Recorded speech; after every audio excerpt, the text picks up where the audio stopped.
नमस्कार दोस्तों, मेरा नाम है राहुल यादव और आप सभी का स्वागत है आज की वीडियो में। दोस्तों, आज की वीडियो का जो टॉपिक है स्पेशली बिगनर्स के लिए मैंने रखा है। देखिए, कुछ लोग म्यूचुअल फंड में निवेश तो करना चाहते हैं, उसके फायदे नुकसान को बहुत बारीकी से समझ रहे हैं, लेकिन निवेश करने से पहले घबराते बहुत हैं कि यार रिस्की लग रहा है, मुझे तो मिड कैप है, स्मॉल कैप है, फ्लेक्सी कैप है, बहुत सारी ये फंड्स हैं, इनको देखकर थोड़ा सा मुझे डर लग रहा है कि कहीं मेरे पैसे डूब ना जाए। तो दोस्तों, म्यूचुअल फंड की एक ऐसी कैटेगरी के बारे में आज की वीडियो में मैं डिस्कस करूंगा जिसमें कि रिस्क आपको कम देखने को मिलेगा। आपके जो पैसे निवेश होंगे वो इतनी बड़ी बड़ी कंपनीज के स्टॉक्स में निवेश होंगे, उन कंपनी को आप बखूबी जानते भी होंगे। हो सकता है कि उन कंपनीज के कुछ प्रोडक्ट आप अपनी जो दिनचर्या है उसमें यूज़ भी करते हो। इस तरह की जब कंपनी में आपका पैसा निवेश होगा तो थोड़ा सा आपका कॉन्फिडेंस बना रहेगा, और जब आप कुछ समय तक निवेश करेंगे और आपको रिटर्न्स भी ठीक ठाक मिलेंगे तो फिर आपका कॉन्फिडेंस बाकी फंड्स पर भी बढ़ेगा और आप अपने इन्वेस्टमेंट को धीरे धीरे बढ़ा भी सकते हैं। तो कौन सी वो कैटेगरी है जिसमें हम अपने पैसे को निवेश करके फ्यूचर में अच्छे रिटर्न्स जनरेट कर सकते हैं और रिस्क भी वहाँ मिड कैप और स्मॉल कैप के मुकाबले हमें कम देखने को मिलेगा, उसके बारे में बात करते हैं। तो चलिए दोस्तों, वीडियो बहुत ज़्यादा इन्फॉर्मेटिव है, बहुत ही ध्यान से देखिएगा और समझिएगा। स्टार्ट करते हैं, और आपके मन में भी कोई कन्फ्यूज़न आ रहा हो इन्वेस्टमेंट को लेकर, आप लोग भी कमेंट मुझे कर सकते हैं। चलिए, टॉपिक है जो हमारा आज का वो है mutual fund for beginners. Mutual fund for beginners. देखिए, क्योंकि बहुत से लोग हैं जो स्टार्ट करना चाहते हैं म्यूचुअल फंड में इन्वेस्टमेंट, लेकिन घबरा रहे हैं इन्वेस्ट करते हुए। तो चलिए कैटेगरी के बारे में अब हम लोग बात करते हैं। देखिए दोस्तों, कैटेगरी हमें यहाँ मेनली जो देखने को मिलती है म्यूचुअल फंड में, वो तीन कैटेगरी हमें देखने को मिलती है। देखिए, लार्ज कैप, मिड कैप और स्मॉल कैप। वैसे तो म्यूचुअल फंड में कैटेगरी बहुत ज़्यादा है, लेकिन बेसिक कैटेगरी की मैं बात कर रहा हूँ कि हम तीन कैटेगरी को मेनली जानते हैं, large cap, mid cap, small cap. आज की वीडियो में जिसके बारे में मैं बात करने वाला हूँ दोस्तों, वो आ जाएगी हमारी large cap category. Large cap category कौन सी होती है, कैसे वो मिड कैप और स्मॉल कैप से कम रिस्की है, इसके बारे में डिटेल में समझेंगे। देखिए, लार्ज कैप फंड्स वो होते हैं जो हमारे पैसे का मिनिमम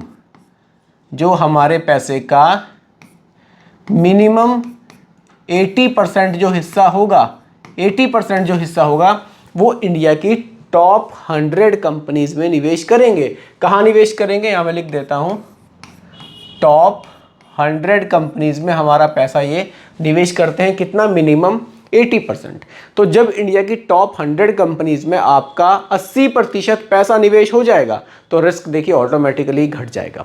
और जब बात इंडिया की टॉप 100 कंपनीज की होती है तो ये बहुत बड़ी कंपनियां होती हैं। इसमें भी अगर आप पैसा निवेश करते हुए घबराएंगे तो भैया फिर आप म्यूचुअल फंड में निवेश नहीं कर सकते। फिर आपको ढूंढनी होगी कोई फिक्स स्कीम, जैसे कि बैंक में आप आरडी कर सकते हैं, पोस्ट ऑफिस में आप आरडी कर सकते हैं। अगर अच्छे रिटर्न्स चाहिए, थोड़ा सा जोखिम आपको लेना पड़ेगा, और जोखिम कितना है वो मैंने खुल के आपको बताया है कि आपका 80% पैसा इंडिया की टॉप 100 कंपनीज में जाएगा, बाकी का जो 20% होगा वो मिड कैप और स्मॉल कैप में जाएगा। इस तरह से पैसा आपका यहाँ डाइवर्सिफाई होगा और निवेश किया जाएगा। तो फंड्स देख लेते हैं, कौन से फंड्स के रिटर्न्स बढ़िया हैं, पास्ट रिटर्न्स कैसे लार्ज कैप फंड्स ने बनाकर दिए हैं, और अगर हम इन्वेस्ट इसमें करते हैं तो इन फ्यूचर कितना पैसा यहाँ से जनरेट किया जा सकता है। चलिए दोस्तों, उसके बारे में बात कर लेते हैं। देखिए, फंड का नाम है, जो लार्ज कैप कैटेगरी का एक फंड मैं आपके लिए लेकर आया हूँ दोस्तों। फंड का नाम है ICICI prudential blue chip fund. ये ICICI की तरफ से आता है फंड, ब्लू चिप फंड है, लार्ज कैप कैटेगरी का ये फंड है। चलिए इसके बारे में थोड़ा डिटेल में हम लोग अब समझ लेते हैं। थोड़ा सा जूम करके मैं आपको दिखा देता हूं। चलिए दोस्तों, देखिए दोस्तों, फंड साइज की अगर मैं बात करूं, 55,459 करोड़ का फंड साइज देखने को मिलता है। फंड साइज काफ़ी बड़ा है, काफ़ी पैसा लोगों ने इस फंड में निवेश किया हुआ है। आप यहाँ मिनिमम SIP लमसम 100 रुपये से स्टार्ट कर सकते हैं, जो कि बहुत अच्छी बात है। बाकी आप यहाँ पर एक्सपेंस रेशियो भी देख सकते हैं, 0.9% का एक्सपेंस रेशियो यहाँ चार्ज किया जाता है। एक्सपेंस रेशियो दोस्तों वो खर्चे होते हैं जो हमारे फंड को मैनेज करने के लिए हमसे चार्ज किए जाते हैं।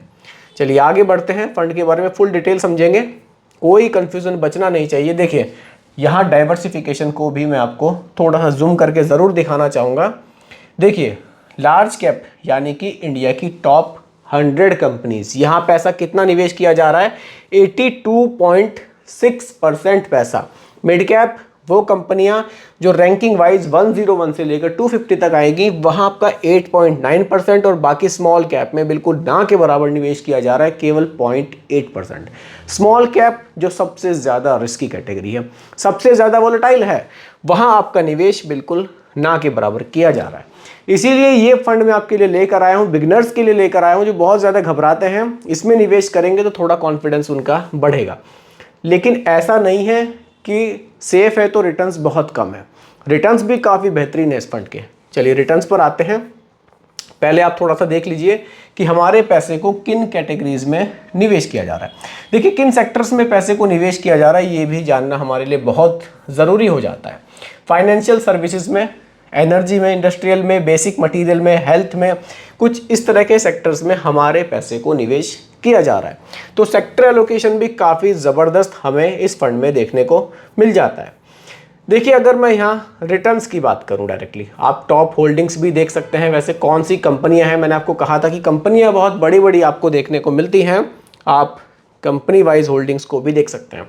देखिए ICICI बैंक में, रिलायंस इंडस्ट्रीज़ में, L&T में, HDFC bank, Maruti Suzuki, Axis bank, Infosys, Bharti Airtel, UltraTech cement, Hero MotoCorp, ITC, काफ़ी बड़ी बड़ी कंपनीज हैं जिसमें आपका पैसा निवेश किया जा रहा है। अगर यही कंपनियां, मान ले कुछ लोग कमेंट भी करते हैं कि सर क्या जो मैं पैसा निवेश कर रहा हूं ये भी घट जाएगा।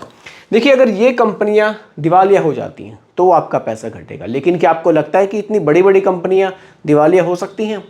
इसलिए बहुत ज़्यादा भी इसमें घबराने की ज़रूरत नहीं है। लार्ज कैप फंड है, आप इजीली इसमें निवेश कर सकते हैं। चलिए अगर मैं यहाँ डायरेक्टली बात करूँ रिटर्न्स की, देखिए अगर मैं डायरेक्टली यहाँ रिटर्न्स की बात करूँ, रिटर्न्स देख लेते हैं दोस्तों कैसे इस फंड ने जनरेट किए हैं। होल्डिंग्स मैंने आपको दिखाई, बहुत ज़बरदस्त है। सिंस इंसेप्शन रिटर्न 16.9% के, यानी कि लगभग 17% के रिटर्न्स इस फंड ने जनरेट किए हैं पिछले 10-12 साल में। तो रिटर्न्स बहुत ज़बरदस्त है। अगर लास्ट के 5 ईयर्स के देखेंगे तो 19.7% के रिटर्न्स आपको देखने को मिलेंगे। तो देखिए रिटर्न्स फंड के ओवरऑल बहुत ही बढ़िया हमें देखने को मिलते हैं। जिस तरह से यहाँ रिस्क कम है उस हिसाब से रिटर्न्स यहाँ काफ़ी बेहतरीन हमें देखने को मिलते हैं। अगर SIP कैलकुलेटर पर हम चलें, अगर हम लोग SIP कैलकुलेटर पर चलते हैं और आप यहाँ देखते हैं, बहुत ज़्यादा नहीं, अगर आप 5,000 रुपये महीना से शुरुआत करते हैं, 5,000 रुपये महीना से, रिटर्न्स लगभग 17% के रिटर्न्स इस फंड ने जनरेट किए हैं। एग्जाम्पल के लिए अगर 16% भी मैं रखता हूं और आप इस SIP को कंटिन्यू करते हैं, 15 साल रख लेते हैं, अगर 15 साल भी आप कंटिन्यू इस SIP को चलाते हैं तो पैसे आप देख सकते हैं कितना फंड यहाँ से जनरेट किया जा सकता है। देखिए यहाँ आपका अमाउंट इन्वेस्ट हो जाएगा 9 लाख रुपए, और 9 लाख रुपए की वैल्यू बढ़कर हो जाएगी लगभग 37 लाख रुपए। तो 37 लाख रुपए तक की वैल्यू 15 साल में ये फंड जनरेट करके दे सकता है। बाकी अगर आप SIP को लॉन्ग टाइम तक चलाते हैं तो भी आप देख सकते हैं, थोड़ा सा जूम मैं कर दूंगा यहाँ पर। देखिए अगर आप SIP को चलाते हैं 20 साल तो यही फंड लगभग 87 लाख रुपीस की वैल्यू बनाकर दे सकता है। वहीं अगर आप इसको 25 साल चलाते हैं तो 2 करोड़, और अगर आप इसको 30 साल चलाते हैं तो 4.4 करोड़, यानी कि लगभग 4.5 करोड़ तक की वैल्यू भी इस फंड से आप फ्यूचर में जनरेट कर सकते हैं। इतना ज़बरदस्त ये फंड है, इतने बढ़िया रिटर्न्स इस फंड ने पास्ट में जनरेट किए हैं। तो देखिए दोस्तों ये एक लार्ज कैप कैटेगरी का फंड है। अगर आप बिगनर्स हैं, अभी मिड कैप स्मॉल कैप की वॉलेटिलिटी से बचना चाहते हैं, रिस्क कम लेना चाहते हैं, तो आप ब्लू चिप फंड्स में लार्ज कैप कैटेगरी में आप निवेश स्टार्ट कर सकते हैं। ये एक लार्ज कैप कैटेगरी का फंड है, ICICI prudential blue chip fund. काफ़ी बढ़िया इसके रिटर्न्स है, काफ़ी ज़बरदस्त इस फंड की होल्डिंग्स भी हमें देखने को मिलती है। तो दोस्तों यही आज की वीडियो का टॉपिक था कि अगर हम शुरुआत म्यूचुअल फंड में करना चाहते हैं तो कौन से फंड से हम कर सकते हैं। उम्मीद करता हूं कि टॉपिक आपको पूरी तरह से क्लियर हुआ होगा। फिर भी कोई कंफ्यूजन हो आप मुझे दोबारा कमेंट कीजिएगा, रिप्लाई मैं आपको ज़रूर करूंगा। बाकी दोस्तों रिकमेंडेशन नहीं है, केवल एजुकेशनल पर्पस वीडियो आप लोगों के लिए बनाया गया है। वीडियो कैसी लगी कमेंट में ज़रूर बताइएगा, पसंद आई हो तो लाइक शेयर भी कीजिएगा, और मेरे चैनल पर अगर आप नए हैं इसको भी सब्सक्राइब आप ज़रूर कीजिएगा। नमस्कार।